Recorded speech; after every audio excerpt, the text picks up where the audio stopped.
नमस्कार दोस्तों, स्वागत है आपका सुनील लंडन के हालाखंड के व्यूज़ में। आज मैं फिर से बात करूंगा कि क्यों ममता बनर्जी का बंगाल में जाना अब लगभग तय है। It's only matter of time, यानी समय की ही बात है केवल। आज नहीं तो कल ममता बनर्जी को बंगाल में मुख्यमंत्री पद छोड़ना ही पड़ेगा। इस विषय में मैं पहले आपको 4 जो घटनाएँ भी हुई हैं पिछले कुछ दिनों में, उनके बारे में आपको मैं जानकारी दूँ। सबसे पहले तो ममता बनर्जी ने एक आम का टोकरे प्रधानमंत्री और राष्ट्रपति दोनों को, बंगाल के बहुत ही स्वादिष्ट आमों का टोकरा प्रधानमंत्री और राष्ट्रपति को भेंट स्वरूप भेजा है। दूसरी बात है कि उद्धव ठाकरे के बारे में संजय राउत ने कहा था कि प्रधानमंत्री नरेंद्र मोदी और उद्धव ठाकरे के बीच में बहुत अच्छे और बहुत समय से बहुत अच्छे संबंध हैं। ये उन्होंने उसके संदर्भ में कहा था कि जब प्रधानमंत्री से उद्धव ठाकरे दिल्ली में मिलने आए थे अपने कुछ नेताओं के साथ में, और उसके बाद में उन्होंने कुछ प्रधानमंत्री के बारे में अच्छे शब्द कहे थे। तीसरी बात है कि सुप्रीम कोर्ट में एक याचिका दायर हुई है जिसके बारे में मैंने कल आपसे बात की थी। इसमें ये कहा गया है कि क्यों न बंगाल की सरकार को पोस्ट पोल वायलेंस को रोकने में असफल रहने के लिए ममता सरकार को बर्खास्त कर दिया जाए और वहाँ राष्ट्रपति शासन लगा दिया जाए। इसमें उन्होंने केंद्र सरकार को तो ऐसे तो ये पूछा ही है कि वहाँ क्यों नहीं राष्ट्रपति, अगर सिचुएशन ऐसी है तो वहाँ पे क्यों नहीं राष्ट्रपति शासन आपने लगा दिया। इसका जवाब पे काफ़ी कुछ निर्भर करेगा कि कितनी जल्दी ममता सरकार जाती है। लेकिन उन्होंने इस नोटिस जो दिया है उसमें चुनाव आयोग को भी नोटिस दिया है कि, और उनसे भी जवाब मांगा है कि क्यों पोस्ट पोल हिंसा हुई और क्यों उसको नहीं रोका गया है। और जो अंतिम बात जो है वो ये है कि तीरथ सिंह यादव ने उत्तराखंड के मुख्यमंत्री पद से इस्तीफा दे दिया है। अब मैं आपको सिलसिलेवार बताऊंगा कि ये घटनाएं क्यों हैं और किस तरह ये ममता बनर्जी के प्रधान मुख्यमंत्री पद से हटने से रिलेटेड है। सबसे पहले तो बताऊंगा कि ममता बनर्जी, उद्धव ठाकरे ने जब कहा कि प्रधानमंत्री और नरेंद्र मोदी और संजय राउत ने कहा कि प्रधानमंत्री और उद्धव ठाकरे अच्छे दोस्त हैं, तो उसका कहने का मतलब ये था कि वो पुराने संबंध हैं। और आपको याद होगा कि जब 2019 में नवंबर में जब उद्धव ठाकरे महाराष्ट्र के मुख्यमंत्री बन रहे तो किसी भी सदन के सदस्य नहीं थे, और वो विधानसभा चुनाव नहीं लड़ना चाहते थे, और वो विधान परिषद में जो कि महाराष्ट्र में है उसके सदस्य बनना चाहते थे। जनवरी में 2020 में उस साल चुनाव हुए थे विधानसभा परिषद के, लेकिन उस समय वो नहीं बने थे। लेकिन अगले जो चुनाव होने वाले थे जो करीब 9 सीटों के लिए थे, और वो सीटों का जो इलेक्टोरेट था वो विधानसभा सदस्य थे, तो उसमें वो उसके माध्यम से वो चुन के विधानसभा में आना चाहते थे। लेकिन तब चूँकि पैंडेमिक शुरू हो गया था, देश में लॉकडाउन लगा दिया गया था, तो वहाँ पर चुनाव आयोग ने किसी भी तरह के चुनाव को होने से इनकार कर दिया था। यानी 6 महीने के अंदर अंदर, जो कि एक स्टिपुलेटेड टाइम होता है, उद्धव ठाकरे मुख्यमंत्री नहीं बन सकते थे। तब उन्होंने एक कोशिश की थी कि विधानसभा से एक प्रस्ताव पारित करके अपने आप को मनोनीत करवाने के लिए, जिस प्रस्ताव को राज्यपाल ने ठुकरा दिया था।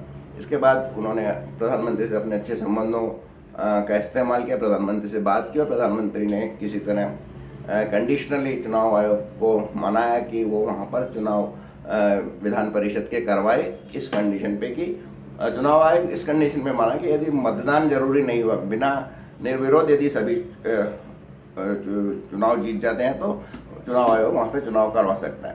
तो वहाँ पे जो 9 सीटें थी और जो मतदाताओं का जो ब्रेकअप था उसके अनुसार 6 सीटें महाराष्ट्र की अघाड़ी को मिलनी थी और 3 सीटें बीजेपी को जीतती, लेकिन बीजेपी ने 4 सदस्य खड़े कर दिए। इसमें फिर अड़ंगा वहीं हंस गया कि क्योंकि 10 उम्मीदवार थे, 9 सीटें थी, तो चुनाव होना था, तो चुनाव आयोग चुनाव नहीं करवाता। इसमें फिर उद्धव ठाकरे ने महाराष्ट्र उगाड़ी की जो सरकार इसका नेतृत्व करे उसको धमकी दी कि यदि अगर ऐसा हुआ तो वो चुनाव नहीं लड़ेंगे और इस्तीफा दे देंगे। तो फिर कांग्रेस ने अपना 6ठा उम्मीदवार वहाँ से निकाला और 4 बीजेपी के और 5 महाराष्ट्र आघाड़ी के चुनाव कैंडिडेट चुनकर विधान परिषद में गए। तो वहाँ पर भी बीजेपी या नरेंद्र मोदी ने ऐसा नहीं है कि उनको उनकी दोस्ती की खातिर आने दिया, उन्होंने जरूर भावताव किया, क्योंकि वहाँ पे एक स्कोप था भावताव का, और उस समय पैंडेमिक में शायद नरेंद्र मोदी सरकार भी महाराष्ट्र सरकार को अस्थिर नहीं करना चाहती, तो ये एक कारण था। अब तीसरी बात पे आते हैं। अब मैंने कहा कि चुनाव आयोग अभी भी पैंडेमिक है और चुनाव आयोग ने किसी भी तरह के चुनाव के होने पे रोक लगा रखी है। एक तो पहले ही मद्रास हाई कोर्ट यानी चेन्नई हाई कोर्ट चुनाव आयोग को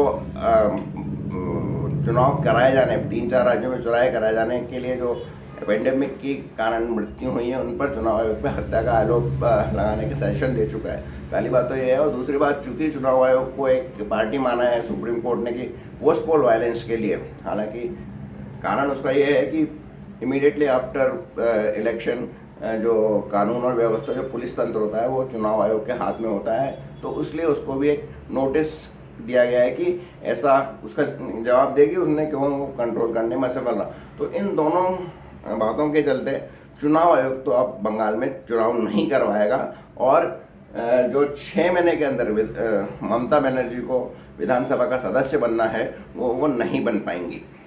ममता बनर्जी के पास ये लग्जरी नहीं है कि वो विधान परिषद का मेंबर बन जाए, और वहाँ भी अगर होता, क्योंकि बंगाल में विधान परिषद नहीं है, यदि होती तो भी वहाँ पे, क्योंकि उनकी दोस्ती नहीं है और आम भेजने से प्रधानमंत्री मानने वाले नहीं थे, प्रधानमंत्री किसी तरह की कोई उनसे समझौता करते, क्योंकि ऐसी कोई गुंजाइश भी उन्होंने नहीं छोड़ी है। जिस तरह से भाषा उसने प्रधानमंत्री या बीजेपी के नेताओं के प्रति की है, तो कोई दोस्ती वाली बात नहीं, जो कि उद्धव ठाकरे की प्रधानमंत्री या बीजेपी के साथ समीकरण थी।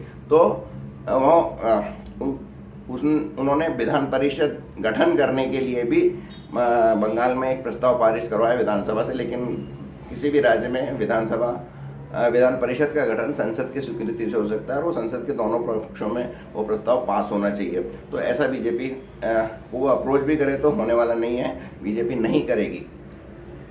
बात वहीं पे आती है क्योंकि दोस्ती नहीं है दोनों में, और दोनों घोर विरोधी हैं, और ममता बनर्जी ने काफ़ी कुछ नरेंद्र मोदी और नड्डा आदि के लोग, गुजराती 2 नेताओं के वगैरह वगैरह बहुत कुछ गंदी बातें की हैं, तो कहीं से कहीं तक मोदी उसको कोई भी स्पेस देने को अब तैयार नहीं होंगे। अब वो विधान परिषद में नहीं आ सकती, विधानसभा के चुनाव होंगे नहीं।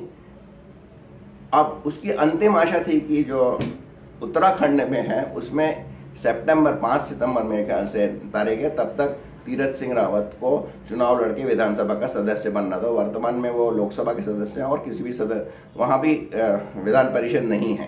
तो उनकी ये आशा थी कि अगर सितंबर में चुनाव हुए और चुनाव अगर करवाने पड़े तीरथ सिंह यादव को विधानसभा में लाने के लिए, और तो बीजेपी के आसानी से बंगाल में भी बीजेपी उनको चुनाव करना पड़ेगा, और उसके लिए वो ऑलरेडी उसकी सीटें खाली हो चुकी है, वो कहाँ से खड़ी होंगी ये सब उसके लिए तैयार था। तो ये आशा जो थी वो भी तीरथ सिंह रावत के इस्तीफा देने के बाद उनकी धूमिल हो गई है। मैं एक बार और बताऊं कि जहाँ तक विधान परिषद का सवाल है, मैं मानता हूँ कि विधान परिषद एक नॉन वैल्यू एडिंग संस्थान है, जिसमें कोई भी वैल्यू ऐड नहीं करती है, इसलिए उसका एक फोकट खर्चा होता है। और जहाँ दूसरे राज्य हैं वहाँ में भी एक समय ये मुहिम चला था कि वहाँ की भी विधान परिषद को भी भंग कर दिया जाए और वहाँ पे वो व्यवस्था को हटा दिया है। मैं तो यहाँ तक मानता हूँ कि राज्यसभा भी एक सही संस्थान नहीं है, उसको भी वहाँ पे नहीं होना चाहिए, क्योंकि वो जो जनप्रतिनिधि हैं, जो डायरेक्ट चुन के आते हैं लोग लोकसभा में, उनके निर्णयों को, उनके जो कानून बनाने होता है या जो भी कुछ करना चाहते हैं उसकी आगे कार्य में बाधा ही डालते हैं, क्योंकि उसका कंपोजिशन ही कुछ ऐसा होता है। ये अब तक देश को महसूस नहीं हुआ था, क्योंकि अब तक एक ही पार्टी की सरकार काफ़ी लंबे समय तक चली थी, और बीच में कुछ गैप्स की वजह से तो उसी सरकार का बहुमत भी राज्यसभा में रहता था। इस समय ये पॉइंट बहुत महसूस किया जा रहा है, और इसलिए मेरे हिसाब से तो अपर हाउस ने राज्यसभा को भी हटा देना चाहिए। खैर ये हटेगा या नहीं हटेगा नहीं कह सकता, ये कानूनविद बताएंगे या फिर ये एक राजनीतिक विषय है, पर मेरी राय है कि राज्यसभा भी नहीं होनी चाहिए। मेरा अब तीरथ सिंह यादव के इस्तीफा देने के कारण बीजेपी ने इससे 2 तीर साधे हैं। एक तो तीरथ सिंह यादव को हटा के उन्होंने ममता बनर्जी को जो एक गली थी विधानसभा में पहुंचने की वो बंद कर दी है, और दूसरी उन्होंने तीरथ सिंह यादव ने के मुख्यमंत्री काल में जो उनका व्यवहार था, कुंभ और स्टेटमेंट थे कुंभ के मेले के प्रति, उसकी भी शायद उन्होंने उसको तीरथ सिंह यादव को सजा दे दी है, क्योंकि काफ़ी गैर जिम्मेदाराना बयान दिए थे तीरथ सिंह यादव ने कुंभ के समय में, और शायद अगर वो चाहते तो कुंभ नहीं होता। और कहीं ना कहीं कुछ तो कुंभ मेले के कारण पेंडेमिक कोरोना के फैलने में हाथ रहा है। यदि कुंभ नहीं होता तो कुछ लोगों का संक्रमण कम होता, कुछ लोगों की मृत्यु कम होती और देश में संकट थोड़ा कम होता। कितना % होता है मैं नहीं कह सकता, लेकिन डेफिनेटली कुंभ के मेले से कोरोना फैला तो है, ये बात पक्की है। तो अब तीरथ सिंह यादव के हटा दिए जाने के बाद ममता बनर्जी के पास कोई चांस नहीं है। तो अब केंद्र क्या करेगा? एक तो ये कि सुप्रीम कोर्ट ने यदि आदेश दिया कि बंगाल सरकार को बर्खास्त कर वहाँ पे राष्ट्रपति शासन लगा दिया जाए, तो तो केंद्र सरकार ये करेगी।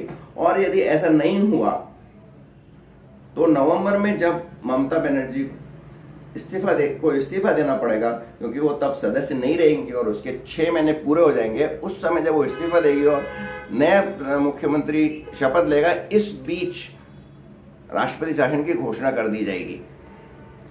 कारण कुछ भी दे सकती है, राजनीतिक कारण कि वहाँ अस्थिरता है, मजबूत नेता नहीं है, अब तक कोई वो नहीं हुआ, हम वेट कर रहे थे, आदि आदि बहुत सारे कारण देके उस समय कर दी जाएगी। और नवंबर में एक और परिवर्तन वो ये होगा कि राज्यसभा में भी बीजेपी का बहुमत आ जाएगा, बीजेपी या एनडीए का बहुमत आ जाएगा और वो इस रेजोल्यूशन को आसानी से पास कर लेगी और फिर राष्ट्रपति बाध्य हो जाएंगे सरकार का ये निर्णय स्वीकार करने के लिए, इम्प्लीमेंट करने के लिए। सुप्रीम कोर्ट में जाएगी उसके बाद ममता या नहीं जाएगी ये अलग बात है। और चूंकि संसद द्वारा वो पास किया गया होगा, तो मेरे को लगता है कि सुप्रीम कोर्ट भी इसमें बहुत ज़्यादा दखलंदाजी नहीं करेगा। तो अब ये मान के चलिए, या तो सुप्रीम कोर्ट का जब निर्णय आएगा तब, या फिर नवंबर में जब 6 महीने इस मंत्रिमंडल के पूरे हो जाएंगे, ममता बनर्जी के मुख्यमंत्री पद के लिए पूरे हो जाएंगे, तो वो उन्हें इस्तीफा ही देना पड़ेगा और उस समय निश्चित रूप से राष्ट्रपति शासन लागू कर दिया जाएगा। इससे केंद्र सरकार अपनी बदनामी से भी बचेगी थोड़ा, किसी तरह। जो मोदी साहब समझते हैं कि उनके अंतर्राष्ट्रीय छवि खराब होगी या वगैरह वगैरह। और अगर सुप्रीम कोर्ट को मोदी सरकार ने कुछ जो जवाब दिया, उस पर ज़्यादातर डिपेंड करता है कि सरकार अभी भंग होगी, अभी राष्ट्रपति शासन लगेगा, या 6 महीने बाद के टर्म पूरे होने के बाद नवंबर में लगेगा। तो ये मेरे विचार हैं आज के लिए इसके प्रति। तो ये तो निश्चित है कि ममता का जाना पक्का है और ममता के लिए बीजेपी ने अपने उत्तराखंड के मुख्यमंत्री की बलि दी है। तो मेरे साथ बने रहने के लिए बहुत बहुत धन्यवाद। यदि आपको अच्छा लगा हो तो उसको लाइक कीजिए, शेयर कीजिए, और यदि सब्सक्राइब नहीं किया हो तो इसे अवश्य सब्सक्राइब कीजिए। और अंत में वही 2 गज दूरी, मास्क है जरूरी। बहुत बहुत धन्यवाद।